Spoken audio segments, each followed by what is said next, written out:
Boa tarde, meu nome é Thaís. Hoje a aula vai ser sobre PRES, síndrome da encefalopatia posterior reversível, que é uma doença que foi descrita pela primeira vez em 96 e ela tem outros nomes, também é conhecida como leucoencefalopatia posterior reversível, ou uma síndrome de edema cerebral posterior, ou também encefalopatia parietal ou occipital reversível. Esses nomes se dão porque é uma doença que tem um componente leucocitário, um componente de edema e pode acometer também regiões parietais e occipitais. A definição hoje que a gente tem para PRES é que é um distúrbio do edema cerebral vasogênico subcortical, que ele é reversível em pacientes que têm sintomas neurológicos agudos num contexto específico. Por exemplo, um paciente portador de insuficiência renal, um paciente que tem flutuações de pressão arterial, que faz uso de drogas citotóxicas, que tem doenças autoimunes, ou, por exemplo, uma gestante que tem pré-eclâmpsia ou eclâmpsia. A fisiopatologia dessa doença é que a gente observa uma hipertensão arterial de desenvolvimento rápido. O paciente vai chegar no pronto-socorro com um pico hipertensivo. Esse paciente, ele é incapaz de regular o pico pressórico dele. Ele tem uma insuficiência da resposta autorregulatória pressórica. Devido a essa hipertensão, o paciente vai fazer uma hipoperfusão cerebral por causa do edema vasogênico. O edema vasogênico vai romper a barreira hematoencefálica e vai fazer com que ocorra extravasamento intersticial de plasma e macromoléculas. Essa teoria ela é apoiada por estudos que mostram que a hipertensão aguda ela frequentemente acompanha a PRES. E o tratamento dessa hipertensão vai melhorar completamente ou parcialmente os sintomas neurológicos do paciente. Então, o paciente com pico hipertensivo, que ele melhora os seus sintomas neurológicos agudos após o controle da pressão. Aqui a gente tem uma imagem que ela traz alguns dos fatores que contribuem para esse edema vasogênico com extravasamento de macromoléculas do interstício, que é, por exemplo, TNF, leucócitos, permeabilidade do vaso aumentada, que vai fazer com que extravase substâncias. Os fatores associados à doença. Metade dos pacientes que apresentam PRES tem alguma doença autoimune ou vai ser diagnosticada posteriormente, o paciente tem uma doença autoimune. O paciente está usando drogas imunossupressoras ou citotóxicas, por exemplo, o paciente que teve história de transplante ou quimioterápicos. Fator de crescimento endotelial vascular, que é crucial para aumentar a permeabilidade vascular, por exemplo, encontrado na pré-eclâmpsia e eclâmpsia. Ou insuficiência renal, que tem também associado até 55% dos casos. As manifestações. Sintomas neurológicos da PRES são manifestados de forma aguda ou subaguda. Então, a gente encontra o paciente com queixa de poucas horas ou até alguns poucos dias. A progressão contínua das semanas é muito incomum. A maior parte dos pacientes, eles têm encefalopatia, convulsão e cefaleia. A cefaleia geralmente é muito cômoda, difusa e de início gradual, vai piorando ao longo das horas. O paciente tem distúrbios visuais, até 33% desses pacientes, ou seja, o paciente queixa de diminuição de acuidade visual, vai apresentar déficits no campo visual no exame neurológico, ou pode ter cegueira cortical e alucinações. O paciente pode ter algum déficit focal ou pode entrar da convulsão para o estado de mal epiléptico, que a minoria dos casos também está associada ao pior prognóstico. Aqui a gente tem algumas imagens de ressonância magnética, que é o exame de escolha que a gente fazer para esses pacientes, que mostram o edema vasogênico na região occipital e região parietal. Essas imagens aqui que tem aqui, ó, que estão marcadas aqui, são estão falando que isso é a localização comum do lobo parietal occipital ou uma localização posterior das lesões. Então, assim, são de pacientes diferentes, mas que têm a mesma doença. O diagnóstico desse paciente. Sintomas neurológicos agudos e subagudos num contexto apropriado. Hipertensão pronunciada ou flutuações de pressão arterial, imunossupressão, distúrbios autoimunes, insuficiência renal, pré-eclâmpsia e eclâmpsia, já faz você sugerir que esse paciente esteja apresentando a PRES. Exames de imagem, eles excluem diagnósticos alternativos, por exemplo, algum efeito de massa, sangramento, isquemia.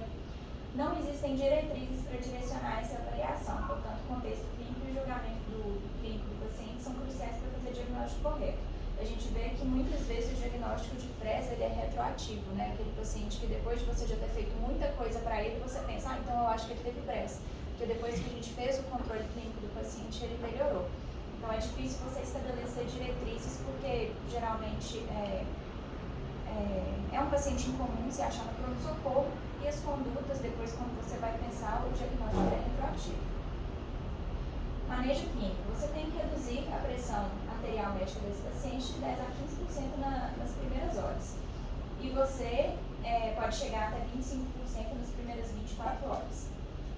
Você vai observar que depois da melhora do quadro clínico, do controle da pressão arterial, é importante a gente trocar a medicação venosa para a medicação oral. A gente pode usar inibidores de enzima conversora de angiotensina, por exemplo, captopril, ou bloqueador de canal de cálcio, por exemplo, amlodipina. Em caso de crises convulsivas, o manejo habitual deve ser feito com benzodiazepínico para abortar. Em caso de crise recorrente, a gente tem que usar fenitoína para esse paciente. No livro de emergência, ele traz que as emergências hipertensivas, a gente tem algumas drogas de escolha que são para esse paciente. Dentro dos artigos estudados, a gente vê que eles sugerem que a gente use o esmolol, mas ainda é uma droga que muitos colegas aqui não usam, nos pronto-socorros não é uma droga de praxe, então a gente usa muito nitroprusiato mesmo. Que a gente faz a diluição, coloca para correr em bomba no paciente, lembrando que o alvo é de 10 a 15% na primeira hora, então a medicação que a gente tem que ficar de olho para não fazer hipotensão fora do alvo do paciente. Uma medicação que você tem que ter, então, uma medida de PIA, né? Do ponto de vista de segurança, tá? Não é obrigatório, não, tá, gente? A gente coloca que é obrigatório, né? Mas você pode começar o nitroprusiato e funcionar a PIA depois. Mas é interessante que você tenha a PIA, você ter esse paciente na mão, né? Com certeza. Porque as quedas pressóricas são bem pronunciadas, o que acontece pouco com a nitroglicerina, né? Mas a principal droga de ação é o nitroprusiato, tá? A gente tem uma tendência a usar só nitroglicerina, a gente tem meio medo do nitroprusiato, não tenha medo para as emergências hipertensivas, tá? Então vamos lá. Então a gente recebeu, por exemplo, no plano de atendimento, um paciente que está com pico hipertensivo. A gente tem que interrogar se esse paciente está apresentando alguma lesão de órgão-alvo ou se tem alguma doença em progressão. No caso de sim, a gente está falando de uma emergência hipertensiva. Esse paciente precisa de cuidado intensivo. Dentre os diagnósticos possíveis, a gente pensa que o paciente pode estar tendo uma dissecção de aorta, um AVC isquêmico com critério de trombólise. Esse é um paciente, por exemplo, que é ideal que a gente faça exame de imagem para ele. Hemorragia subaracnoide, pré-eclâmpsia grave, síndrome coronariana aguda, eclâmpsia, crise de preconcitoma, AVC hemorrágico. E tem o nosso paciente, que são os demais casos, né? Que é aquele paciente que a gente fez todas as provas terapêuticas, esse paciente a gente não está encontrando os outros diagnósticos que são mais comuns. Então nós vamos tratar esse paciente como uma emergência hipertensiva neurológica, que o nosso alvo seria de reduzir a pressão arterial sistólica, tomando cuidado de não ultrapassar nas 24 horas o alvo de controle para a prece, que é esse da prece. Só uma ponderação aqui, esse algoritmo leva a gente a pensar algumas coisas, às vezes errado, né? Ali, por exemplo, o AVC isquêmico com critério de trombólise. Sim. Reduzir a PA abaixo de 180 por 105. Se eu fizer o trombolítico. Ele pode ter critério, mas eu perdi a janela, eu não vou fazer o trombolítico. E aí a pressão tem que ser mantida 220 por 120. Tá? Então, assim, é importante chamar a atenção, né? Porque ali dá pra gente pensar, tem critério de trombólise, mas se eu fizer a trombólise. Então, o ideal teria sido o AVC isquêmico trombolizável? Exatamente. Aí a pressão 180 por 105. Não trombolizável. Perfeito, isso aí. A subaracnoide, reduzir a pressão abaixo de 160 na primeira hora.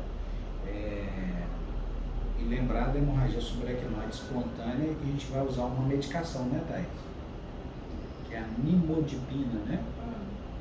A hemorragia subaracnoide espontânea, a A gente entra com o nimodipino, que é um bloqueador de canal de colo, cálcio, específico para HSI, e ele tem a atuação específica no sistema nervoso central, e é uma dose até mais alta, são 60 miligramas a cada 4 horas. A gente começa no momento zero, não sei se você vai falar disso aí. Não, acho que não, né? Não, mas Porque aí você começa no momento zero e vai até 21 dias. Qual que é o objetivo do nimodipino? Evitar ressangramento, não, isquemia. Evitar isquemia, que é o chamado vasoespasmo. O vasoespasmo ele ocorre principalmente na HSI do 4º ao 14º dia. Um pico, acho que no 5º ou 7º dia, uma coisa assim, não é? Então seria guardar do 4º ao 14º, porque ele acontece 100% nesse período, praticamente. A gente tem a transformação hemorrágica do AVC isquêmico, né? Isso seria, entre aspas, uma transformação isquêmica do AVC hemorrágico, né? O fato de haver um sangramento abrupto, né, com o rompimento de um aneurisma, principalmente do polígono de Willis, as cerebrais posteriores ali, né? As comunicantes, né, que são o foco principal desses aneurismas, o sangramento sendo muito profuso e o paciente passando desses primeiros dias, é um mecanismo protetor do sistema nervoso central fazer um vasoespasmo para diminuir o sangramento. E isso leva à isquemia de zona de penumbra. Você aumenta o comprometimento e perda neuronal do paciente. Então a nimodipina é utilizada nessa margem subaracnoide. Tá? Na pré-eclâmpsia ali, deixa eu ver. Estômago, EPA. Beleza, aí lembrando da pré-eclâmpsia, a gente tem 2 medicamentos, né? Para baixar a pressão. O primeiro que a gente deve usar, qual que é? Esse não é o primeiro. Isso aí é para estabilizar, né?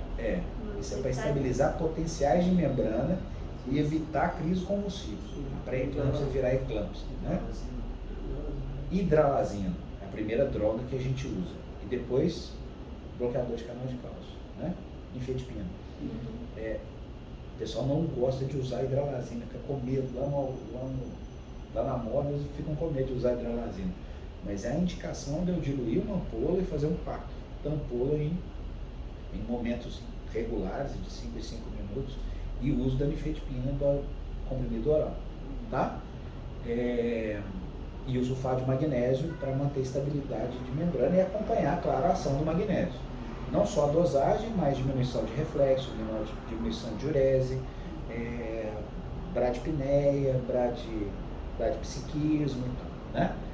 E ali na dissecção aórtica, você vai falar? Não. De medicação? Lembrar do tratamento ali. O que a gente usa na dissecção aórtica? Reduzir o produto, né? Reduzir a pressão e a frequência. Sim. Nipride, é o nitrocruciato, e um beta-bloqueador. Beleza.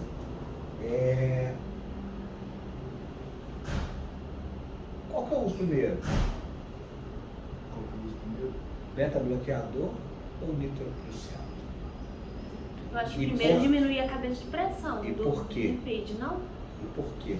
E aí depois você vai diminuir o reflexo diminuir a taquicardia. Primeiro o beta-bloqueador e depois o nitrocruciato. Por quê? Porque quando eu faço o bloqueio do beta, eu dou, de certa forma, preferência para estímulo do alfa. Não sei se estou usando fazer sentido agora. Não. E aí? Entenderam a minha pergunta? Nós vamos baixar a pressão primeiro ou baixar a frequência cardíaca? Por quê? A frequência cardíaca primeiro, a pressão ela já vai cair. Porque na verdade a pressão é produto da frequência cardíaca. Isso, senão você vai perder o manejo. Se você começar ao contrário, você pode abaixar mais a pressão que Não, mas gente,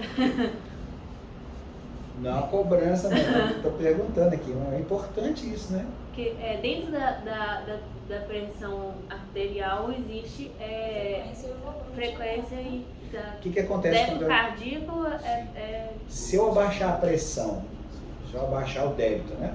Baixar a pressão, o que vai acontecer com... Eu vou diminuir a pós-carga, né?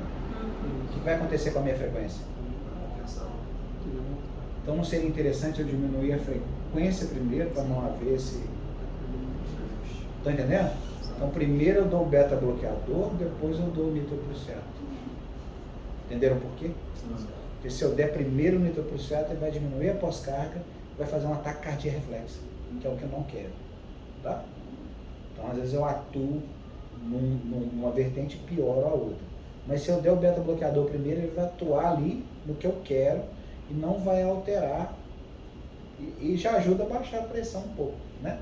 Aí depois eu uso o nitroprusiato, tá bom? Prognóstico geralmente é favorável, a maior parte dos pacientes vão se recuperar na última semana. Formas graves resultam em morte e mortalidade de cerca de 3 a 6%, como fizeram no estudo, que acompanhou pacientes com 3 meses. E lesões neurológicas graves, fatalidade, podem ser atribuídas nos pacientes que intercorreu com hemorragia intracraniana, edema de fossa posterior, que teve compressão de tronco, ou hidrocefalia aguda com edema cerebral acentuado, que fez um aumento de pressão intracraniana global. Sequelas neurológicas persistentes apresentam-se em 10 a 20% dos pacientes com pressa.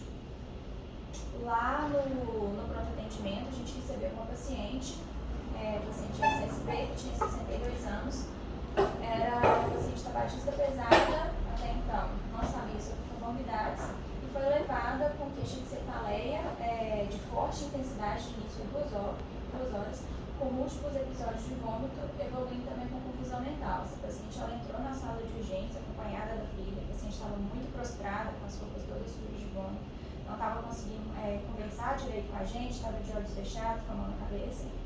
A gente foi monitorizar essa paciente, encontramos uma PA de 230 por 160, ela estava muito torporosa, pobre interação com o examinador e estava relatando que não estava conseguindo enxergar nada. No momento que a gente conseguia prosseguir com o exame neurológico, a paciente não acompanhava para fazer exame de campo visual, absolutamente nada. A filha relatou que era uma paciente previamente independente, e no histórico médico dessa paciente, ela estava fazendo investigação de uma anel de bexiga, porque essa paciente estava com uma hematúria há alguns dias e o ultrassom mostrou que tinha uma lesão vegetante. Então, isso é o que a gente sabia de passado médico da paciente. A paciente, por causa do déficit neurológico agudo, né, estava muito torporosa, não estava conseguindo interagir com o examinador, estava com pico hipertensivo, ela foi levada para o exame de imagem, que a gente encontrou um discreto sangramento aqui na paciente, mas assim, não fechava aqui, né, aqui e aqui. Mas, assim, parecendo subaracnoide aí, né?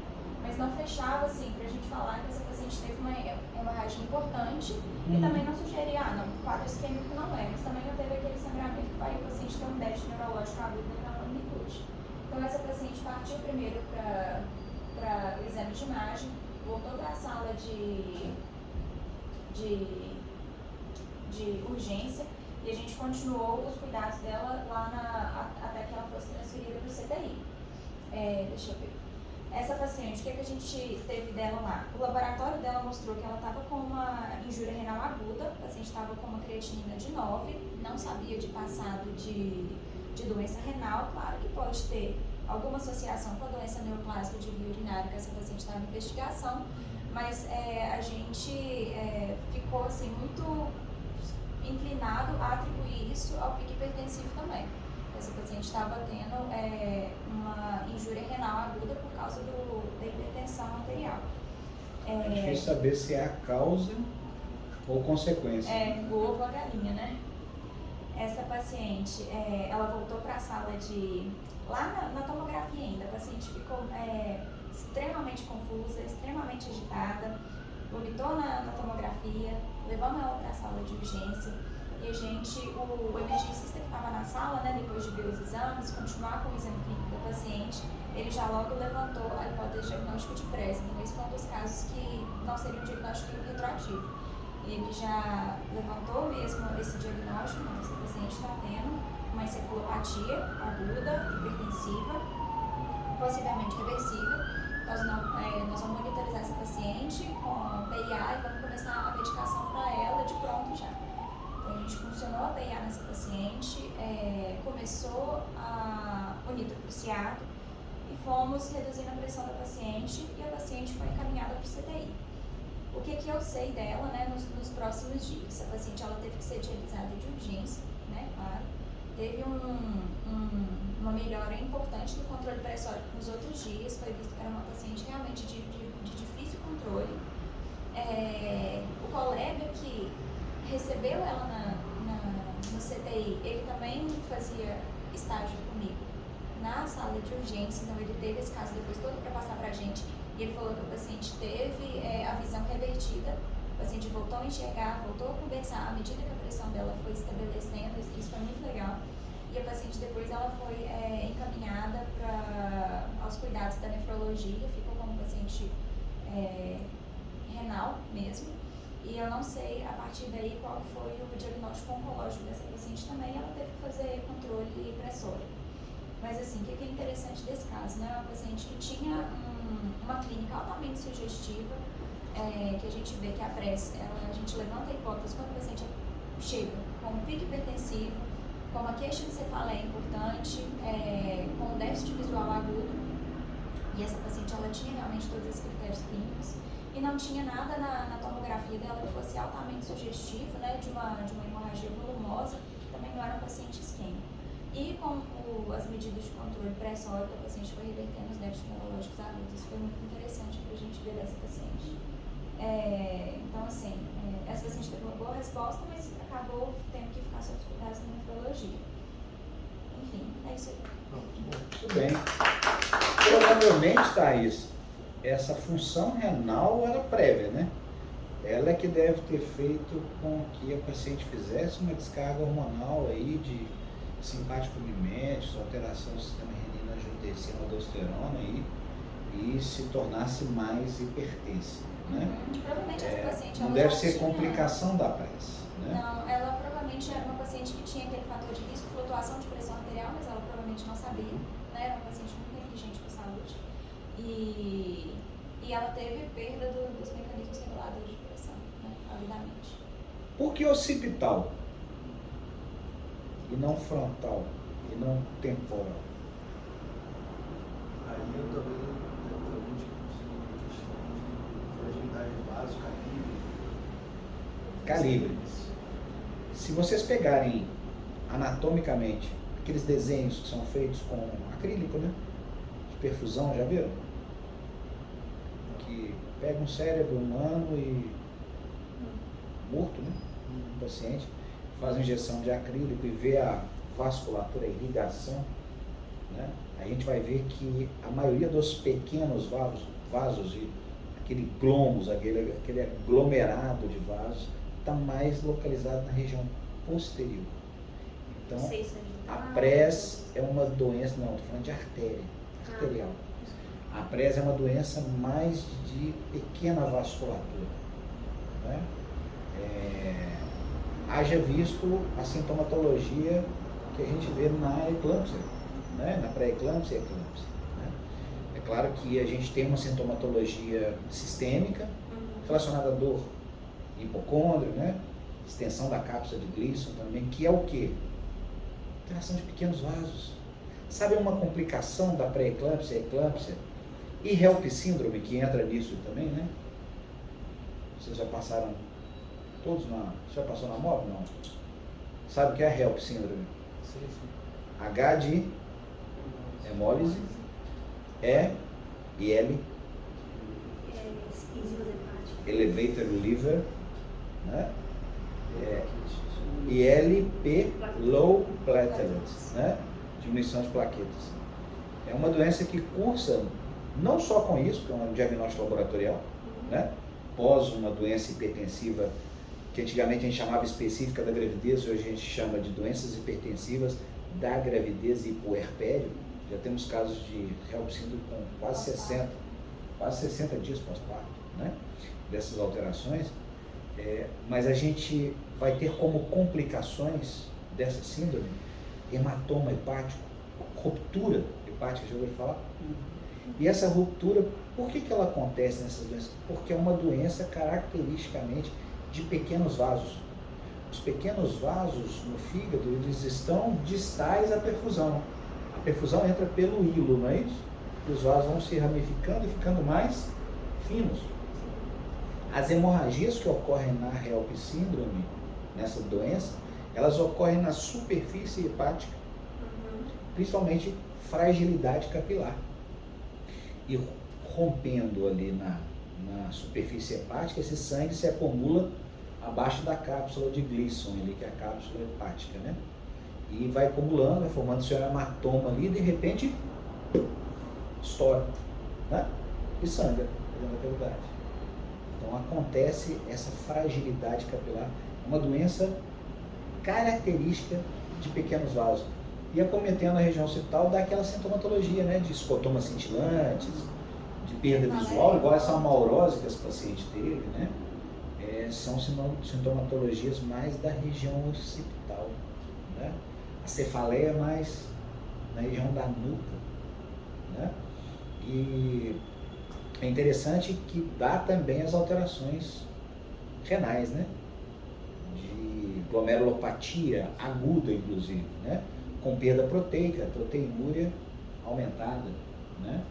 Então é aquela história do ovo e a galinha, mas parece que esse caso acaba que a função renal, uma creatinina de 9, provavelmente foi a deflagradora, né? Ou pelo menos a principal contribuinte para esse quadro de pressa. Né? Eu tenho uma pergunta. Por conta dessa região de edema, né, de extravasamento de líquido, existe na literatura alguma coisa relacionada à corticoterapia? Tem algum benefício? Tem alguma importância aí, né, no manejo? Você não chegou a colocar.